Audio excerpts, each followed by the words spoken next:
கர்த்தருக்குள் பிரியமான என் அன்பு சகோதர சகோதரிகளே, மீட்பரும் இரட்சகருமான இயேசு கிறிஸ்துவின் நாமத்தில் உங்கள் யாவரையும் வாழ்த்துகிறேன்.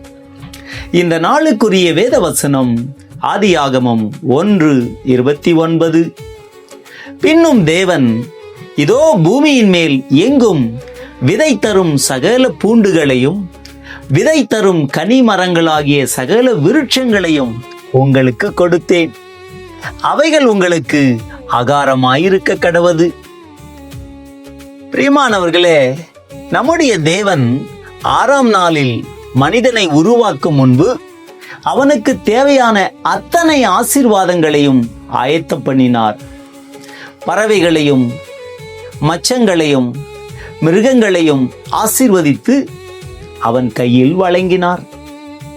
சகலவிதமான கனி விருட்சங்கள் நிறைந்த ஏதேன் தோட்டத்தில் அவனை குடியமர்த்தினார்.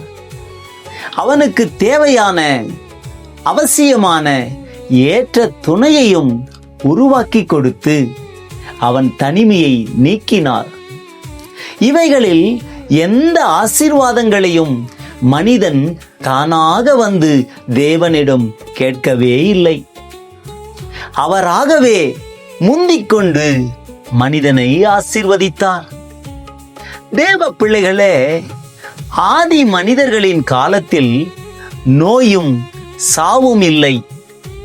அனுகூலமான இயற்கை, பூத்து குலுங்கும் விருட்சங்கள், பாய்ந்து ஓடும் பளிங்கு நீரோடை, பொன் விளையும் பூமி. அப்பப்பா, பகலின் குளிர்ச்சியான நேரத்திலே எப்பொழுதும் சிருஷ்டி கர்த்தரோடு உலாவும் உறவாடும் ஸ்லாக்கியம், பாவமில்லாத பரிசுத்தமான வாழ்க்கை, இத்தனையும் தேவன் தானாக முன்வந்து மனிதர்களுக்கு அளித்த ஆசீர்வாதங்கள். அன்பானவர்களே, ஆசீர்வதிக்கும் தேவன் என்பதற்கு எத்தனை அத்தாட்சிகளை பாருங்கள். மனிதன் தேவனுடைய ஆசீர்வாதங்களை அனுபவிப்பதை கண்ட சத்ருவானவன் பொறாமை கொண்டு தேவனோடு அவன் உறவாடுவதை அடைத்துவிட தந்திரம் செய்து ஆசீர்வாத வல்லலை விட்டு ஆதி தம்பதிகளை பிரித்தான் சத்ருவானவன். பின்பு என்ன நடந்தது? சாபங்களும் சஞ்சலங்களும் வறுமையும் தரித்திரங்களும் பூமியிலே பெருகினது.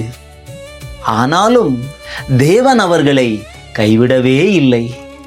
ஆகவே நீங்களும் தேவனை விட்டு பிரியாமல் அவரோடு உறவாடுங்கள், சகல நன்மைகளையும் அனுபவித்து வாழுங்கள். இந்த நாளிலே நாம் கற்றுக்கொள்ளுகிற காரியம் என்ன? இன்றைக்கு என்னத்தை உண்போம், என்னத்தை குடிப்போம் என்று ஒவ்வொரு நாளும் நம்முடைய தேவைகளுக்காக நாம் கவலைப்பட்டு கலங்குகிறோம். ஆனால் ஆதி மனிதர்களை பார்க்கும்போது அவர்கள் ஒன்றுக்கும் கவலைப்படவே இல்லை. அவர்களுக்கு தேவையான அத்தனை நன்மைகளையும் ஆகாரங்களையும் சகலத்தையும் தேவனே உருவாக்கி வைத்திருந்தார். ஆகவே அந்த சிருஷ்டி கர்த்தரோடு ஆசீர்வாத வல்லலோடு உறவாடுவோம், சகலத்தையும் பெற்று அனுபவிப்போம். செபிப்போமா? எங்கள் அன்பின் பரலோக பிதாவே, ஆதாம் ஏவாளை உருவாக்கும் முன்னே, அதாவது ஆதி மனிதர்களை உருவாக்கும் முன்னமே அவர்களுக்கு வேண்டிய சகலத்தையும் உருவாக்கி வைத்திரே. அதே போல இன்றைக்கு எங்களுக்கு குறைவோடு வாழ்கிறோமே என்று சொல்லி யார் யாரெல்லாம் கஷ்டப்படுகிறார்களோ, கண்ணீர் வடிக்கிறார்களோ, வேதனையில் இருக்கிறார்களோ, என் தகப்பனே தந்தையே, அப்பா, இந்த மக்களுக்காகவும் நீர் சகலத்தையும் உருவாக்கி உண்டாக்கி வைத்திருக்கிறீர். ஆகவே எல்லா நன்மைகளையும் அவருடைய வாழ்க்கையில இப்பொழுதே ரிலீஸ் பண்ணுகிற, அவர்களை ஆசீர்வதிக்கிற நன்மையும் கிருபையும் அவருடைய வாழ்க்கையை தொடரட்டும்.